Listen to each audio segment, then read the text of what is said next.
Okay, let's get another video going here about these lackluster piece of crap Cavaliers and how we need to hashtag fire Ty Lue.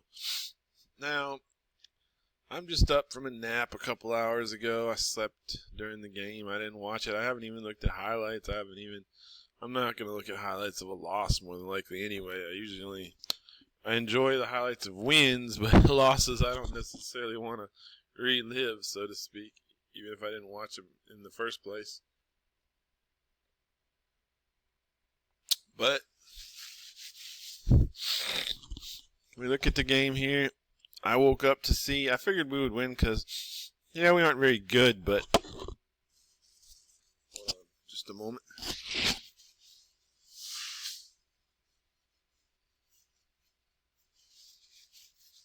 Sure, we aren't very good, but we can usually win a home game here and there, and, I had high hopes, so to speak. Or, there's two kinds of games we can win, home games and road games against really bad teams. That's about it. But we couldn't even get this one. I mean, it's just falling apart right now for the Cavs. A few things I wanted to touch on, but first of all, look at this record. We were 57-25 last year. And that was not that good of a record. David Blatt had us on a 60-win pace in the first half, and then Ty Lue came in, had a lackluster second half regular season, and that led to the 57-25 record, which is poor, in my opinion, for a team at this talent level. Very poor. Needs to be winning at least 60. Needs to be having solid regular seasons and be the team to beat like this talent says we should be. And we're currently 47-25, so we need to go 10-0 to match last year's record. We can't beat it anymore. We got to go 10-0 to match it. This team can't even win a game. I got a bridge to say if you think they're going to win 10 in a row. At this point, any given game, we're probably not going to win. This team is coming apart. It's unraveling, in my opinion. And another thing I wanted to touch on is we have all our players back. So the Dave McMenamins, which is a big Ty Lue apologist that covers the Cavs in the media, and the Brian Windhorst, they can stop there. Oh, the Cavs have been injured. Not even to mention every team is injured. Ty Lue, at least I'll give him credit for this. He's correctly said that when the people bring up injuries, he says every team goes through it, and that's true. He's smart for pointing that out, at least. So I wouldn't, I'm sure some reserve for the Cavs will come up with a strained hamstring anytime now, and the Cavs can go, oh, that's why we're losing, okay. But in this particular game, you don't even have that excuse. We have everybody. We have Kevin Love, LeBron James, Tristan Thompson, Kyrie Irving, J.R. Smith. I mean, it's a full-strength team. This team is pretty loaded with talent now that we've added Darren Williams, Kyle Korver, Larry Sanders to some extent. This is a loaded with talent team. I guess we don't have Shumpert right now. I didn't realize that. Okay, you can blame it. Oh, we don't have Shumpert, a B-level average NBA player. But I'm sure that's why we lost for all the apologists. But, yeah, just... another extremely lackluster loss.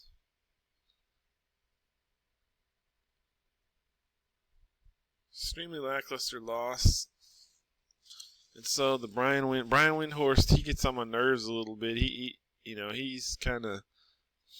I bet he'll be talking now about... I've noticed a trend with him. He talks about how the defense worries him. The defense worries him. The Cavs aren't a good defensive team. And no team that's worse than 10th, or only one team that's worse than 10th in defense has won the NBA championship, and that was last year's Cavs, or blah, blah, blah, blah, blah, blah, blah. But he only harps on that when they start losing. It's kind of a bandwagon thing. Yeah, of course, if they start losing, Brian Windhorst is going to start talking about how the Cavs defense sucks. Well, of course, it's easy to talk about something bad when they're losing. He just hops on the bandwagon. He needs to be like me, where he's been consistent and said, this team sucks because Ty Lue sucks, and we're not going to win, and Ty Lue is a terrible, terrible coach that needs to get fired. This team is rudderless. And here's the one of the main points I wanted to make in this video is basically, I know that Ty Lue's not going to get fired right now. That's just not going to happen. I would do it, but it ain't going to happen. So my thing is, the Cavs better win the title or fire Ty Lue. This is to Cleveland management. That needs to be the yardstick. Win the title this year or fire Ty Lue. Now, all the apologists are all going to be just going on some sort of, they're going to ignore the sky is falling, facts in front of them, and they're going to, the Cavs are just, lollygagging through the regular season. Never mind that they didn't lollygag through the regular season when Blatt was there. They won 60 all the time. They won 60 and they're on pace for 60 in the other half of the season he had. So, they're going to make this excuse that the Cavs aren't trying, they don't care, and they're just waiting for the playoffs when LeBron's going to turn it on. And that may be true, but I'm the one saying you can't count on that, don't count on that, and these are clear signs of a team in disarray, The signs are right there in front of you. Don't ignore them, This team is in disarray. This team is in trouble. This team is in deep trouble. There's a lot of people who say, the regular season doesn't. Yeah, it does matter. How do we know the good teams in the NBA every year? How do we know the Spurs and Golden State are great this year? The regular season record. How do we know Golden State is good the last 3 years? When they came on the scene 3 years ago, how do we know they were good that year? Oh, yeah, they blew away the regular season and they ended up winning the championship. So I'm a regular season matters kind of guy. Because it's just self-evident it does. I mean, it's not freaking rocket science. So, like I said, these Cavs, Ty Lue better win the The only hope as we continue to crater down the stretch here, the only hope is that we turn it on in the playoffs. That's it, at this point. We sure ain't got anything else to hang our hats on. We're hanging it on a long shot at this point. It's our only shot at this point. We're playing so bad.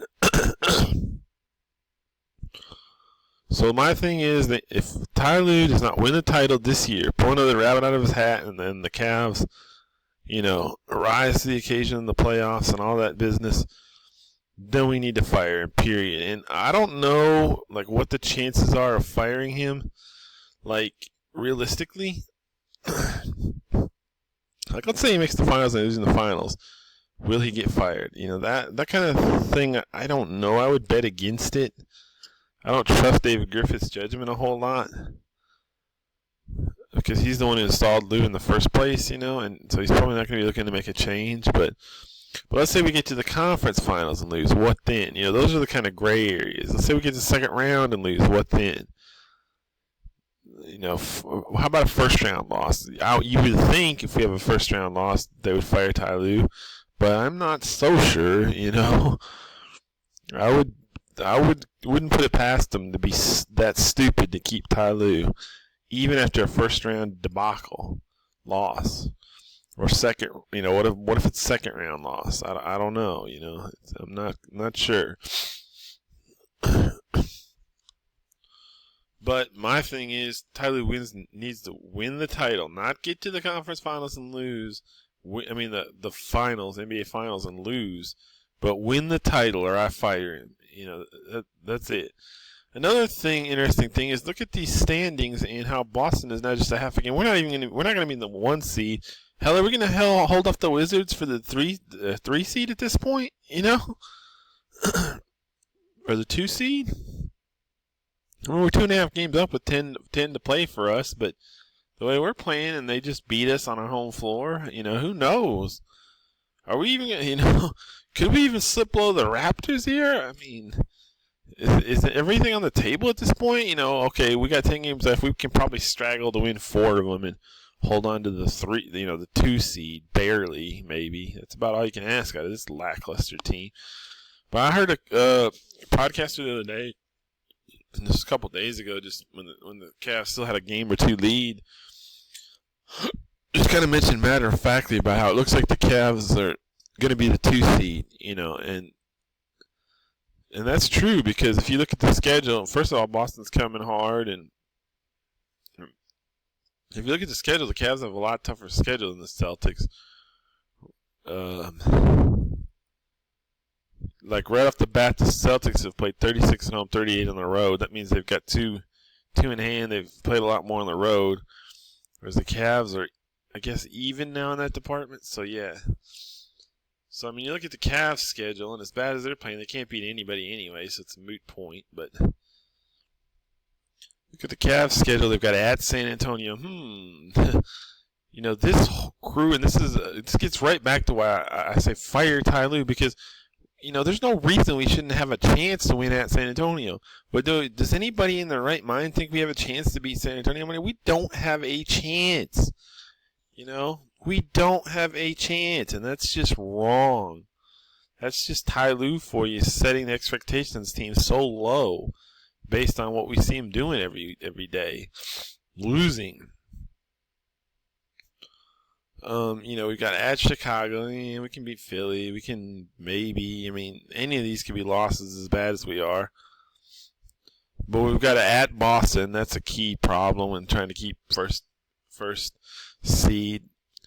The one remaining matchup we have is in their place. And, you know, again, let's just ask the question, you know, do we have a chance in that game? Well, we sure as hell should based on our talent. But look around, and the realistic money would say, no, we don't. And that's the Ty Lue effect right there. And we've got a couple tough games with Atlanta coming, and we've got at Miami. They're hot. You know, we've got a home with Toronto. They're hot. Whereas the Celtics have got it way easier.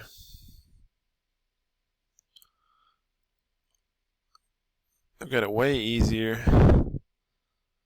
They're playing well. They've got way more home. They've got a homestand here against Miami, Milwaukee, Orlando. You know, Milwaukee and Orlando should be easy wins at home.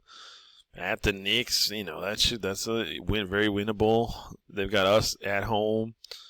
And they've got a tough game there at Atlanta. But then they've got at Charlotte, Brooklyn, and Milwaukee. You know, they've got a cake schedule the rest of the way, mostly.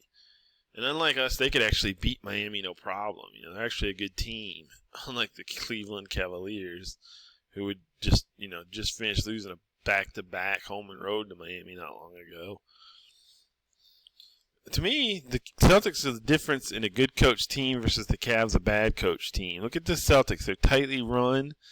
They overexceed their talent by a long shot. They're not that talented, but look at them. You know, they win what they're supposed to. They're a tight, efficient, well-coached team getting more from their talent than they should. Whereas the Cavs are exact opposite. Sloppy, lazy, no identity, getting less, way less from their talent than they should. So, yeah, I don't have a whole lot more to say except the Cavs are in trouble. It looks like the 1 seed is slipping away fast. And like I say, if they don't fire Ty Lue, I'll be extremely disappointed. And, you know, do I trust David Griffin to do that? Boy, I don't know. That's what I'll say about that. Boy, I don't know. I surely do hope so.